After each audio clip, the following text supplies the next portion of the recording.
wonder what happens to plastic after you drop it in the blue recycling bin? Are you a little skeptical that recycling actually makes a difference? Do we really consume a credit card worth of plastic every week? All of this and more on today's episode of The Secret Life of Numbers.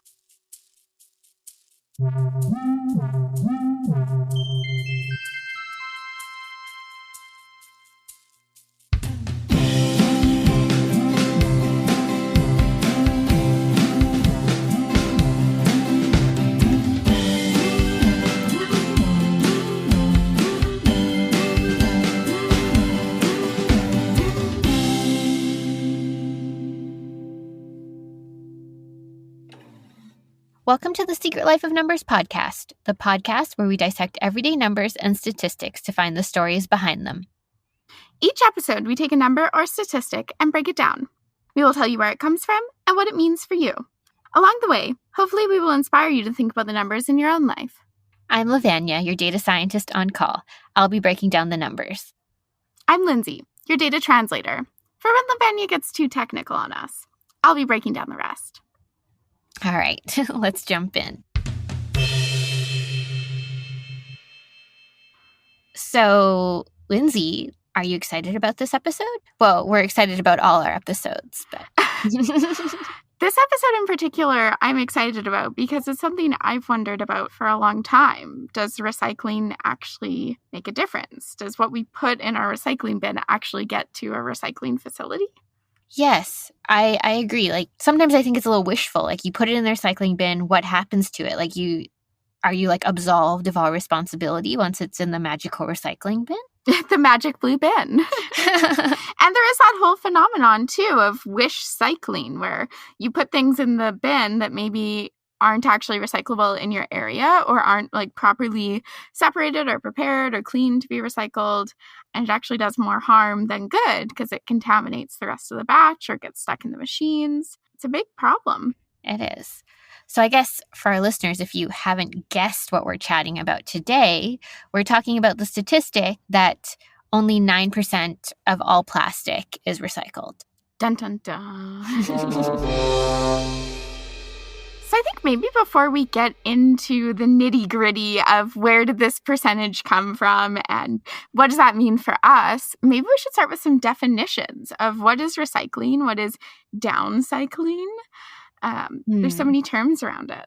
Yeah, so recycling, to my understanding, is you have the material and it can be melted down and used to make that material again. And nothing is lost in that process. It's a complete cycle. For example, aluminum is the hallmark of recycling, and glass as well, because it can be 100% reused. In perpetuity, Yeah. Yeah, it can be used over and over and over again, and there's not a limit. But the same isn't true of plastic. You're right. It's not true of plastic. There are some plastics that are difficult to 100% recycle. There's some plastics that can't be recycled by most facilities. And then there's something called downcycling, which is what happens to a lot of plastics, where the plastic is just used to make something else, stuffing a coat or something. So you can't get the plastic back out once you're done with the coat.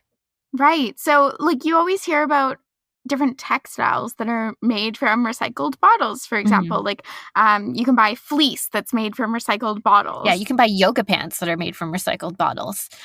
Oh, no way. It blows my mind that, yoga pants are essentially plastic. But maybe it's not actually as good as it sounds then if it can't be extracted and reused. If you take it out of the waste stream and you're going to turn it into a durable material that you'll use for a very long time, perhaps it's not that bad. But I guess when we talked about zero waste and having a complete cycle, it's not that cyclical cycle. It is linear when you downcycle. Right. So you get punted out of the circular economy. Yeah. So it's you've essentially said that we're downcycling, and then after this, you're probably going to be waste. Right. So downcycling ultimately leads to the landfill, but it's better to downcycle a product, I guess, than to just throw it away, to landfill it, let right it be away. In the ocean, yeah. All those things.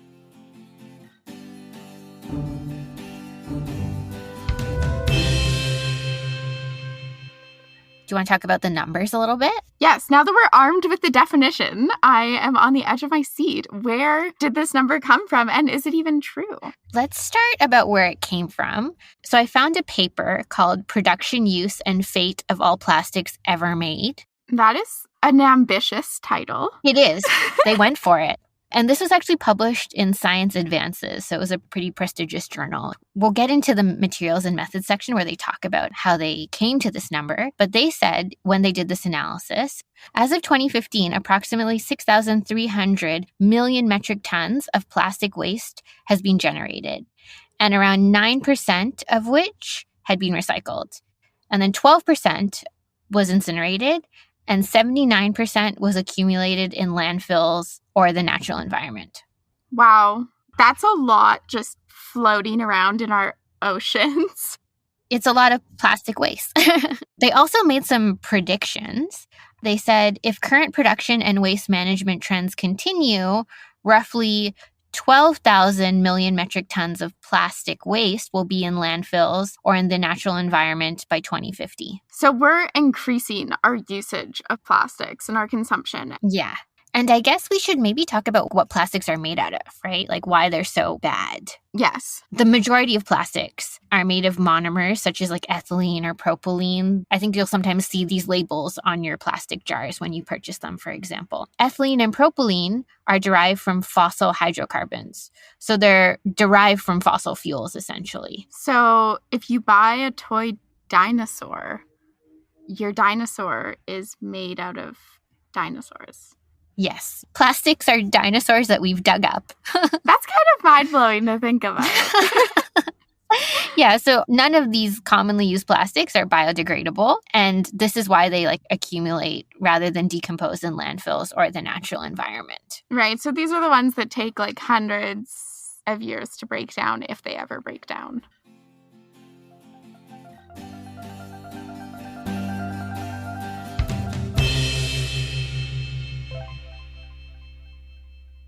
So how did they get to their 9%? I'm curious about their methods of counting all plastics ever produced. I thought you would never ask.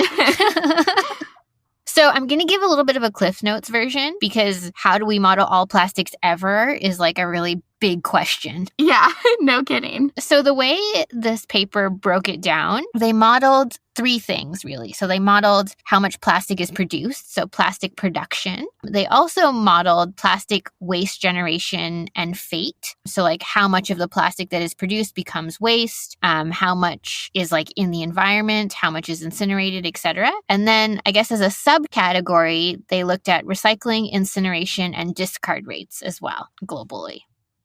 You could think about it in two broad umbrellas. You have production and then fate, right? And then fate could either be straight into the landfill or it could be recycled or incinerated. Right. And the landfill too, it might end up in the natural environment. Yeah. So it's basically what goes in, what goes out. Okay. Ins and outs. Yeah. So to model plastic production, they actually started with a model that already exists. The model that they started with, it was initially published by the Plastics Europe Market Research Group, and then they used the global annual fiber production data from 1970 to 2015, published by the Fiber Year and TechCon Orbichem to look at plastic fibers as well. Okay, so they're borrowing or sampling a little bit from other. Yeah, they're building on what we know. Yeah. Right? I guess fun facts is that the resin data that they collected for plastic production closely follows a second-order polynomial trend. You can think about that as x squared or 2 squared, for example. So it's exponentially growing. Okay, right. So those are the graphs that we look at and they go, a little swoop and kind of straight up. Yeah. Do you remember what the COVID cases graph used to look like before it plateaued? Do you remember the start of each wave of COVID when we graphed those? There you go. Yeah. Unfortunately. Yeah. And then the fiber data closely followed what we call a third order polynomial. So instead of x squared, that's x cubed. There are global breakdowns of total production by polymer type and industrial use sector were derived from annual market and polymer data for North America, Europe, China, and India. They also looked at US and European data, which was available for 2000 to 2014. So I guess this is where they get like, okay, these are the different types. And then the industrial use gives them an idea of fate. Is that what we're looking at? One thing that they wanted to see was like where these plastics were like going, what industries were using them. Like, because when we talk about fate and waste generation, they modeled the different plastic uses differently.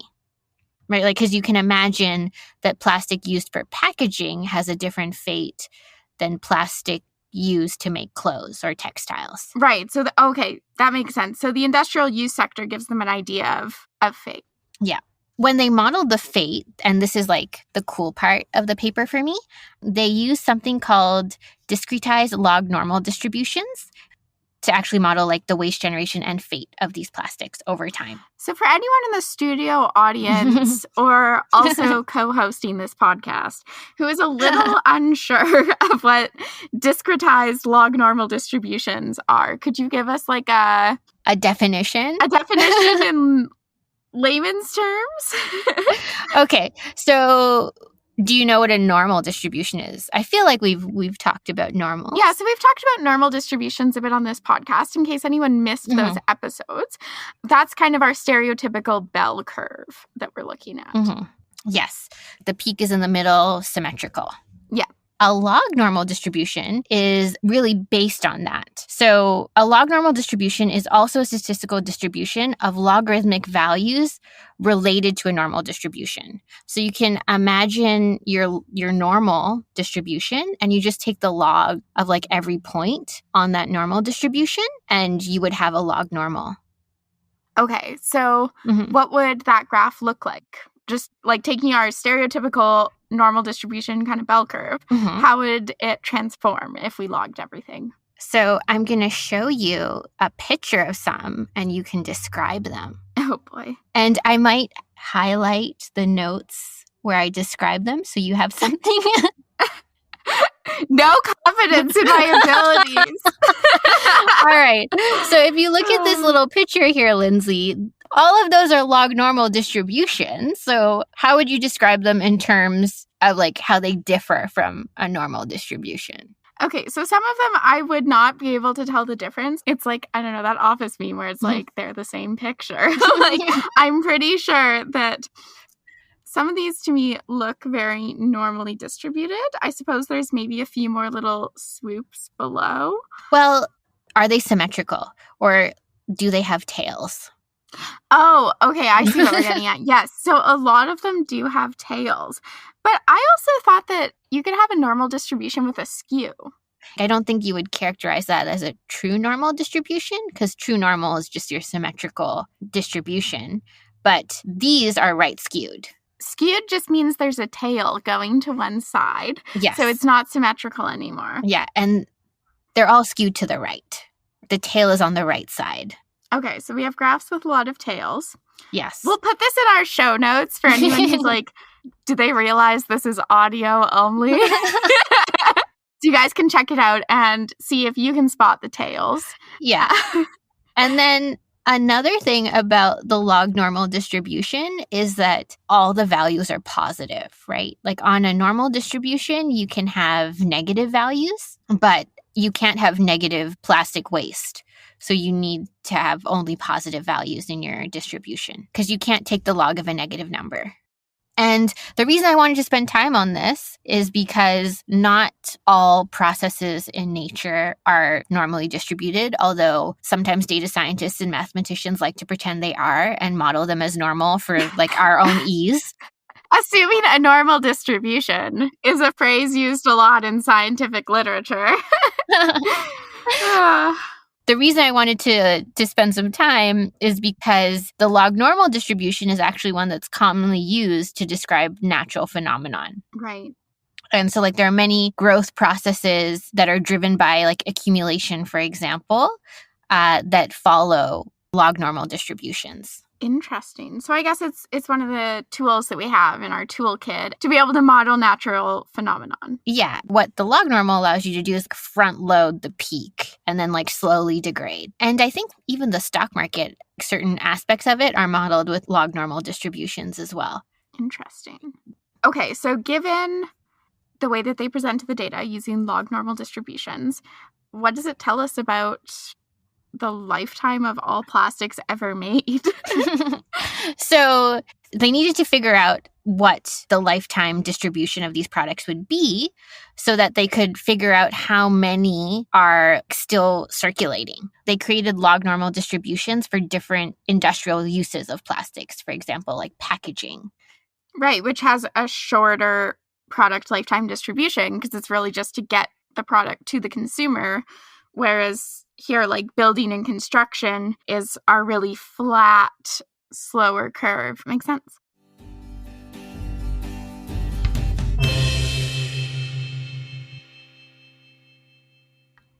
Finally, they looked at recycling, incineration, and discard rates. Even though a large portion of plastics are ending up as waste or incineration or discarded, a portion of them are still being recycled. So we need to quantify that recycling bit. Right. In order to improve something or get a handle on a problem, you got to know what you're dealing with first. For this type of thing, you have to fall back on the data that's available to you from various countries. So they collected data separately for 4 world regions, the United States, the EU 28 plus Norway, and Switzerland, China, and the rest of the world. So what did that tell us? Their final conclusions are that 8,300 million metric tons of plastic has been generated ever. In use is 2,500 million metric tons. And then what's being discarded is 4,900 million metric tons. And then 800 million metric tons has been incinerated. And then the portion of plastic generated that's being recycled is 900 million metric tons. And then even less is being recycled a second time. And that's only 100 million metric tons. Wow. So not very much really in the scale of all plastic has been recycled. Yeah, it's kind of weird to think that every toothbrush that I have ever used ever is probably still on Earth. Yeah. Do you feel slightly cheated by the messaging around recycling? Because I think when I was going through elementary school, the message that was really instilled in us about recycling was that it's this great thing. It's something that's going to save us. Yeah. And I don't think recycling is the silver bullet in the climate crisis. We can't just keep making plastic when only 9% actually gets recycled, and even less than that gets recycled again. I at least feel like there's a little bit of mismessaging, right? Because you kind of think you put it in the recycling bin, it comes back as 100% new plastic. It's always in the cycle. You've done your part. But the truth is, there's a lot of things that could happen to that plastic. It could be downcycled. Maybe it wasn't cleaned properly, so it was discarded anyway. Maybe your recycling community doesn't recycle that type of plastic. So overall, I think one thing that we need to think about is if we do use plastic, understand that a large portion of it isn't going to be reused. In a sense, we should all be becoming pre-cyclers. Like we talked about in our zero waste episode. Pre-cyclers think about the environmental impact of an item that they're going to purchase prior to the point of purchase. It's kind of a mental exercise. Maybe start with one room in your house. For example, in your bathroom, think about the next time that you buy a product, what's going to happen to it at the end.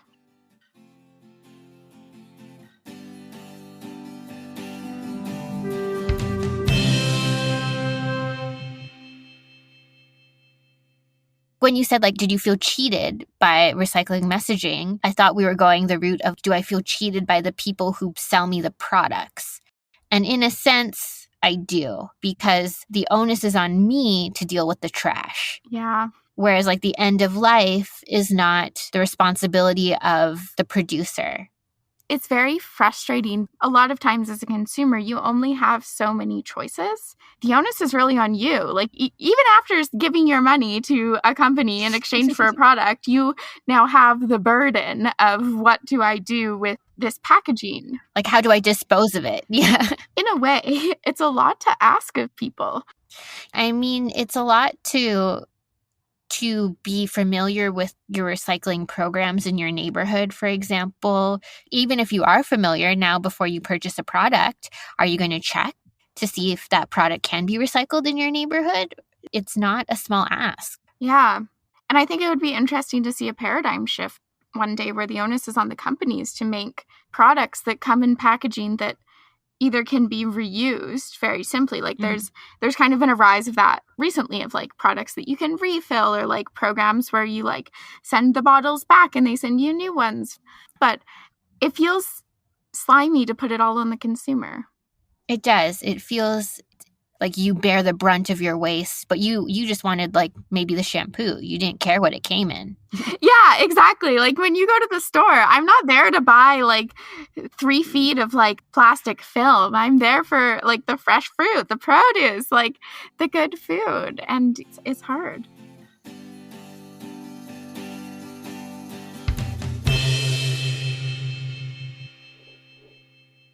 So, how much plastic do you think we recycle in Canada? So 9% is the status quo. Yes.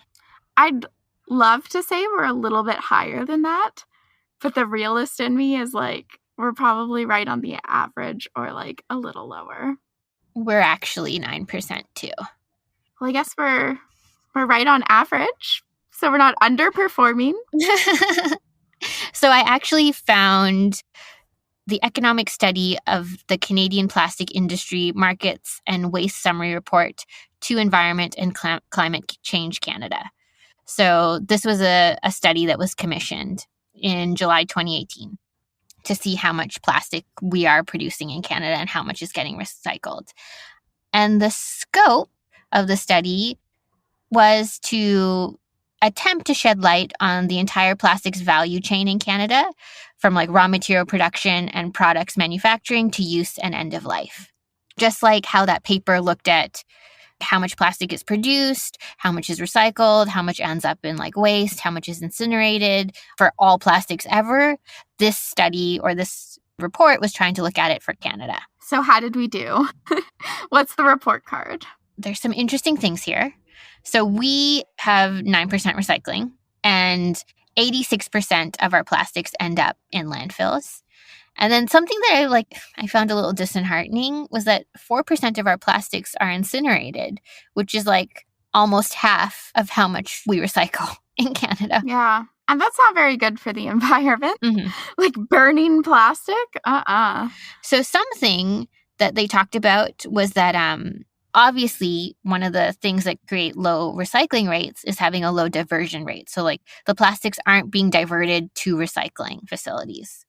And is that happening at the point of, consumers not putting things in the blue bins?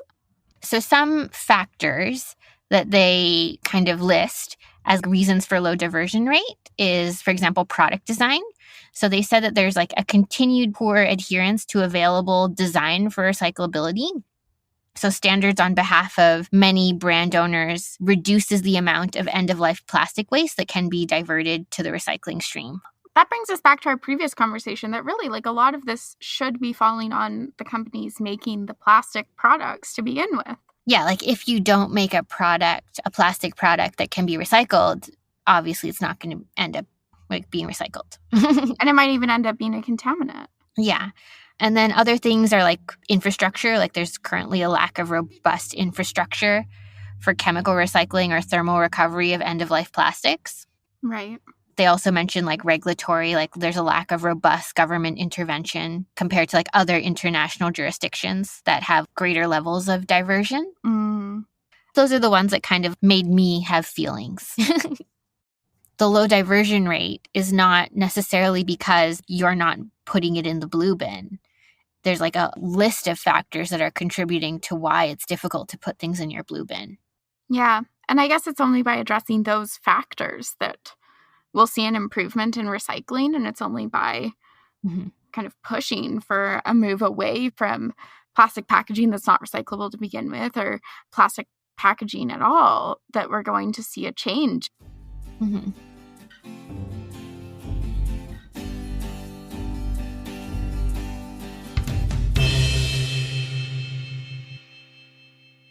Now that we've talked about plastic on really a macro scale of, all plastic of all time. Where has it ended up? All plastic ever. But I want to dive down into microplastics, which is really kind of a new term and something new that's really become forefront of a lot of people's minds, and for a few different reasons. So I'm going to start with a definition of what are microplastics. Yes. The term was coined by Richard Thompson, who's a marine ecologist at the University of Plymouth in the UK.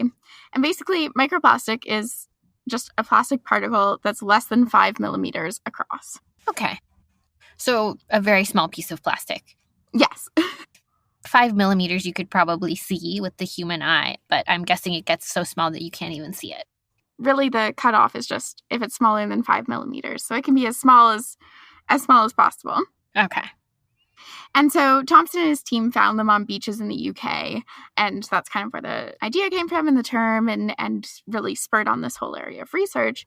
But now we really see microplastics everywhere. The deep ocean, Arctic snow, Antarctic ice, shellfish, table salt, beer, air, rain. Mm-hmm. So this is like one of the places that when your plastic doesn't get recycled and it ends up in the environment, like this is one of the fates. Yeah, this is a fate of plastic, is becoming a microplastic that's everywhere. When did we start talking about microplastics? He coined the term in 2004, and that really created the whole area of research, right? Like we had a term for it. And do you remember a few years ago, there were those face washes and like personal care products with small beads? Oh, yes, the little micro beads that were meant to like exfoliate your skin. Yeah, so those are plastic. Okay. And they're microplastics. All right. So that also contributed to the emergence of like microplastics as an area of study, because we realized quite quickly that they go into our water system and ultimately end up in rivers and oceans. Yes. I think many countries have banned the production of those types of products now, I think. Yes. There's been kind of a movement away from them for sure. Yes. Now my face wash has like coconut husk in it, not microplastics. We have our microplastics, but there's also such a thing as nanoplastics. We've started to dive deeper and deeper and deeper and think about like the smallest kind of particles of plastic. So I guess based on the size, it can have an effect on the system it affects. Yeah, so some nanoplastics are like small enough that they could cross the blood-brain barrier, or they may cross into cells. So that's terrifying. Yes, but one of the really important things with microplastics is that because it's such a new area of research, we didn't have the term until 2004. Mm-hmm. And then, in 2015 was kind of when a lot of things started happening with face washes and the personal care items. And a lot of the research in this area is very, very new. A lot of it right now at this point is just like, where are they, in what concentration? And we haven't gotten yet to the silver bullet of what's the effect that this has on different ecosystems. Yeah, what do they do? Yeah, we're still characterizing, I guess. Yeah, so we don't yet know. Question for you. Yes. How much smaller is a nanoplastic compared to a microplastic? So nanoplastics are like 10 nanometers. So that's okay. 10 times 10 to the negative 9. Yes. Or 1 micrometer. So that's times 10 to the negative 6. Yeah. Okay, so that's the range. Yeah, so it's 3 to 6 orders of magnitude smaller than a microplastic. Okay.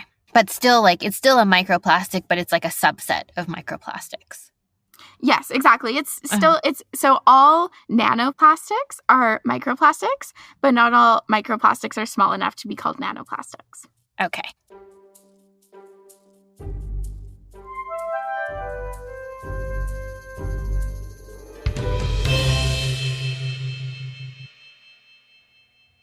People are, I think, reasonably concerned. Like, it's a scary thing when you hear about it, that like microplastics are everywhere and they can potentially cross the blood-brain barrier, enter into cells. If it's crossing the blood-brain barrier, can it cross the placenta as well? Yeah, I think I actually saw articles of like about that, like news articles though, not scientific journals. That wasn't one that I specifically did a dive into. Okay. the media coverage of microplastics has been very negative from the outright. Maybe justified, but the scientific data is not there yet to back it up. I think it's hard to imagine that there's silver linings of microplastics everywhere. But there hasn't been very much neutral reporting of facts and figures.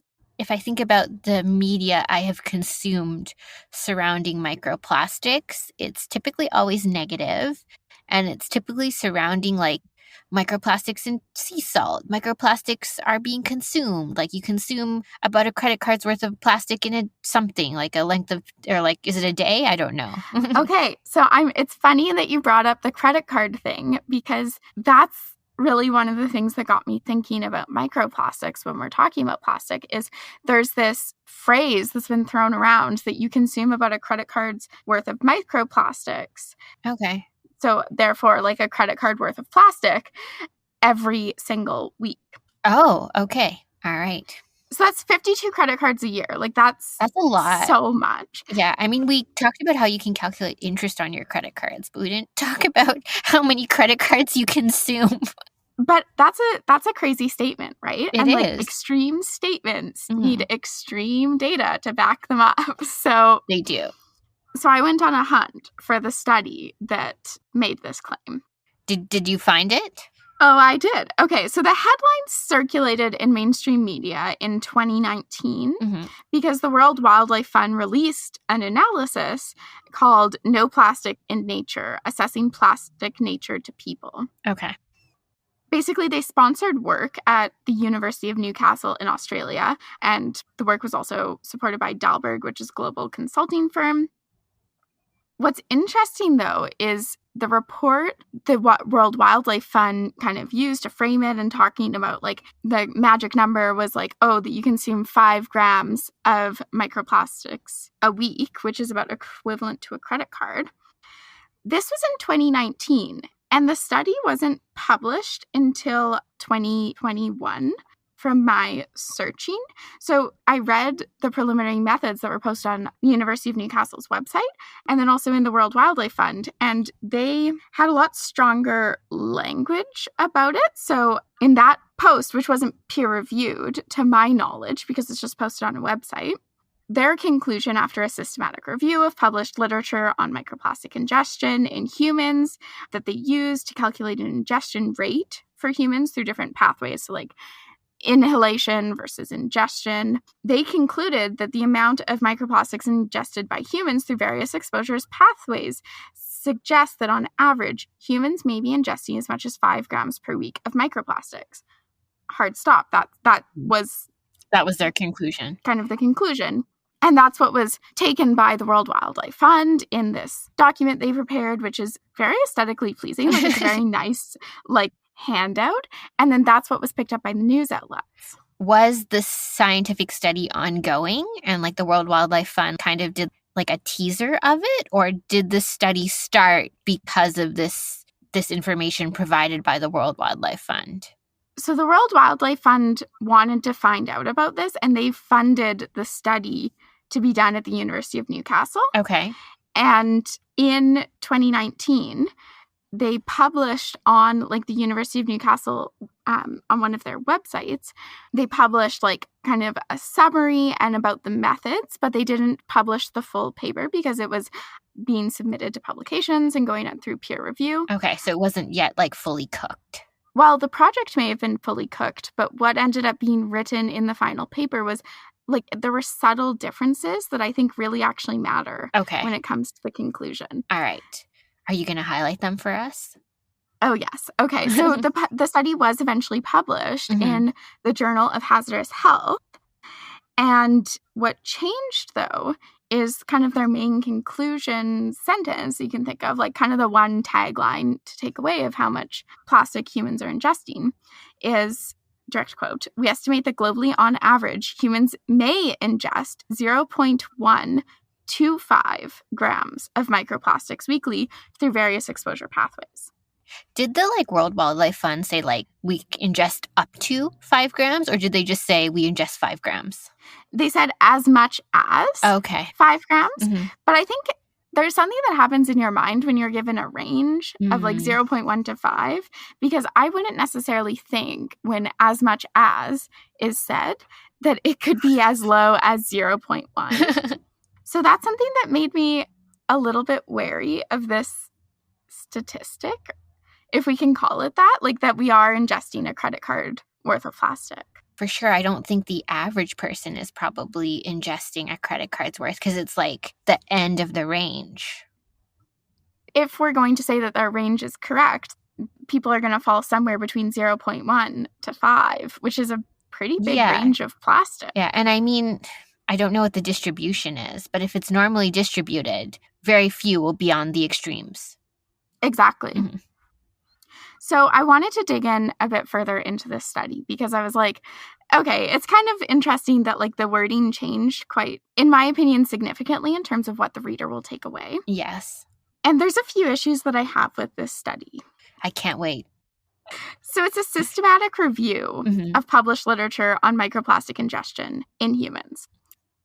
One of the problems is that there was a lot of heterogeneity or like variation within the studies that they looked at. Okay, so the studies themselves don't use similar methods to see how many people are ingesting or to quantify how much plastic we consume. Yes, exactly. So the methods that the different papers used that they looked at to get their data were very wide-ranging. And then also the units that they reported, like their results in, were very different. I mean, they're reviewing what they have, but what they, like, there are really no standards yet, I'm guessing, about how to quantify how much plastic humans ingest. Yeah, and I think that's what, like, it's very easy to be critical of this study, and I am quite reading it very critically and critiquing it. But we do have to start somewhere, right? Like we do need studies that do this work and then call for more standards. But there's a few things about the way that this paper was done that makes me question whether the numbers that they arrived at are really something that we think holds water. Okay. I'd also like to point out that I'm a little sad that we need to develop standards to determine how much plastic we consume. Yeah, it's a sad day.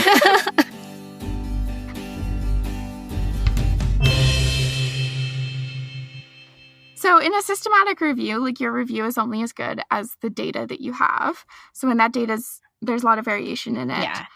It's not as strong. Yeah, we call that garbage in, garbage out in the data science world. Or in this case, it's like microplastics in, microplastics out. Yeah. They extracted the data from these various studies, and then they normalized it, and they adopted what they called conservative assumptions to minimize the risk of overestimating human ingestion. Would you like to take a guess at how many assumptions they had? I mean, I would say not too many, like certainly less than like 10. They had 19 assumptions. Oh, wow. Okay. Some of them were quite logical. So they were quantifying things like global surface area of the oceans and like estimating like the depth of microplastics in the environment and different things. Okay. If you consume this water based on like where it's collected from, how much microplastic could be in it. Yes. However, some of the assumptions are a little odd. Okay. Maybe? All right. I would love your opinion on it as a data scientist. Okay. So one of the assumptions was that each person drinks 5.94 liters of beer per year in Germany and 4.1 liters of beer per year in the United States. Oh, boy. Another example is each person drinks 53.2 liters of bottled water each year globally. I don't know about you, but I maybe drink 1 liter of like plastic bottled water a year because it's only if I'm like absolutely stuck in a situation and I have no other means of getting water. That's true. I mean, these assumptions do sound strange. What's the justification for making these assumptions? So what they do is they cite studies, usually like 1 or 2, supporting the assumptions, like where they would have gotten those numbers. And then they do have a section about notes, but it's not like the note that the commentary they provide about the beer is like, In general, beer weighs more than water. However, in order to obtain a conservative estimate, we assume that the weight of beer is equal to the weight of water. Like, that's the commentary on it. What I'm taking away from these assumptions is like they're pulling them from the raw data that they're using in the systematic review. They have to carry the assumptions that are used in the raw data into their study. And like if one of these studies was about how much microplastic is in beer and it was in Germany, then that could have been an assumption made. There's a few more that are a little interesting. Okay. Each person consumes a minimum of 2.4 kilograms and a maximum of 4.8 kilograms of mollusks each year. I don't know about you, but I don't eat very many mollusks. Yeah. I mean, that also depends on like access, right? Like we don't eat very many mollusks because, I mean, at least for me, I don't live on a coast. Yeah, I don't live like my general rule with seafood is if I can't see the ocean it could have come from, I'm wary of ordering it at a restaurant.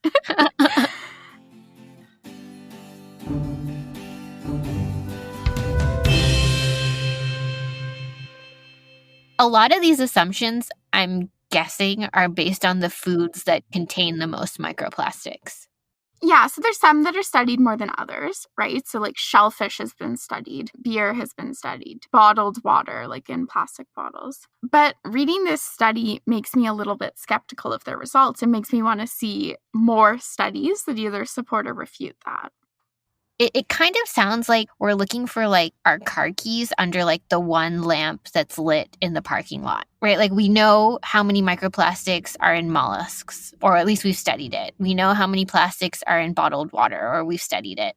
But we want to understand how many microplastics we consume in all of the things, but we only know what it is in a few things.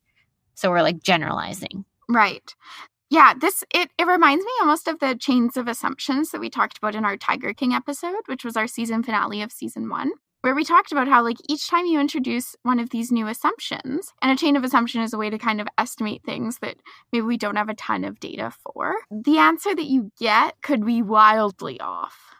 Maybe the state of this like body of literature is like still like they know how many microplastics were consumed in the sample of people that they studied, but we can't maybe assume that that applies to everyone yet. It's not enough of a random sample, or we don't have enough information yet. Yes, we're definitely extrapolating. Yes, maybe extrapolating more than we should. Possibly, because I do think the statement that came out of it does send off alarm bells. Well, maybe that's also why the range is so large, right? Like 0.1 grams to 5 grams. Like that's a pretty large range. That could be why the range is so large. Yes. There's another study that I found that was also published in 2021, but it's titled Lifetime Accumulation of Microplastic in Children and Adults.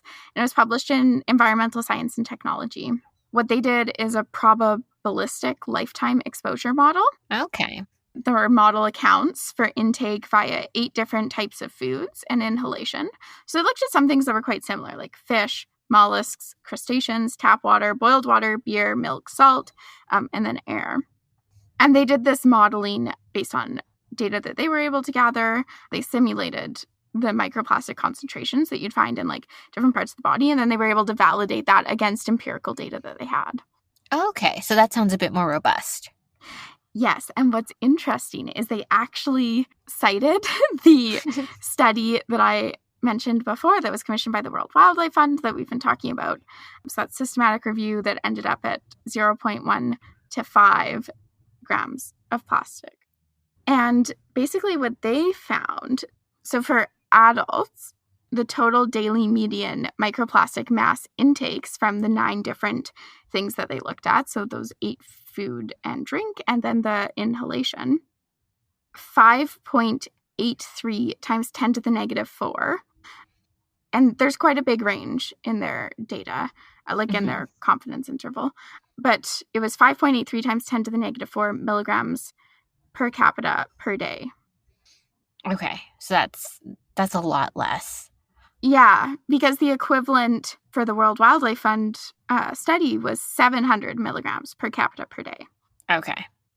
what they say about it is really that the estimation from this study by the World Wildlife Fund and the University of Newcastle is above the 99th percentile of the distribution of the modeling that they did. So their conclusion is really that that does not represent the intake of an average person. So it's like very unlikely that that systematic review reflects intake of an average person when it comes to plastics or microplastics. Yes, exactly. It might reflect intake of the people who are eating like that number of kilograms of mollusks and drinking that much beer in those particular areas and with those particular waters, but the average person globally, that's not representative.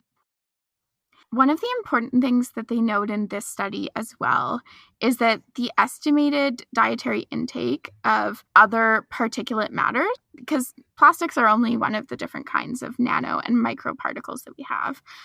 Other examples are titanium dioxide and silicates. And so the average daily ingestion of these particles is 40 milligrams per capita per day in the UK. And so the numbers that they found for microplastics are really quite negligible next to those numbers. But one of the things that they note, though, is that like the toxicological profiles of the particles aren't necessarily similar. So like one of the issues with microplastics is just how varied that group is. So in terms of size and shape and like what it's made out of and whether it's like a conglomerate of like a bunch of different things. So I guess the conclusion that I really come to with this is that microplastics are quite ubiquitous. We keep finding them in different places, but it's probably not the time yet to sound the alarms, but we don't yet have proven health harms. So as dissatisfying as it is to kind of take this wait and see approach, we do need to wait for the data to really catch up before we're able to target problems. We're kind of at the stage where we're like, this could be an issue, but we don't have enough information yet because microplastics are relatively new, right? Like 2004 is when the term was coined. Well, I mean, I'm guessing they aren't new to the environment, but they're new to our studies. Yeah, exactly. There's a small overview, pun intended, of microplastics. One of the many fates of plastics. Yes. It's time to plant our science seed. I'm excited. Me too. Each episode, we like to give our listeners something to think about. A science nugget to help you think more critically about the numbers, statistics, and really science that you hear every day. So, Lavanya, do you want to take it away for this episode? Yeah, so I guess in this series, we've kind of been giving little calls to action, right? So something to think about is that recycling isn't perfect. And then we'll bring you back to those R's that we introduced in our zero waste episode and remind you that you should first refuse, reduce, reuse, and then recycle comes last. But for the science seed du jour, if you are going to recycle, we'd encourage you to look up what is recyclable in your communities and what are those guidelines. I think that's so important because as much as we would love to be able to give broad sweeping, if you have plastics XYZ, 1, 2, 3, you can recycle them for sure in your community, but every community is different.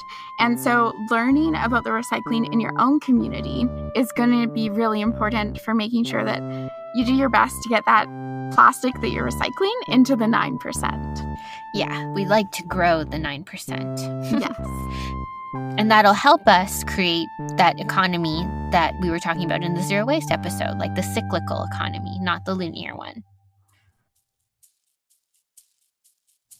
Thanks for listening, everyone. You can find us on Apple Podcasts, Spotify, Google Play, or wherever you find your podcasts. You can find the references we used for this episode in our show notes. A special thank you to Julian Bertino, who does our sound editing and music. Have an idea of what number we should cover next? Want to learn more about what we talked about today? Follow us on Instagram at The Secret Life of Numbers. We'll catch you next time on The Secret Life of Numbers, where the numbers can run, but they can't hide.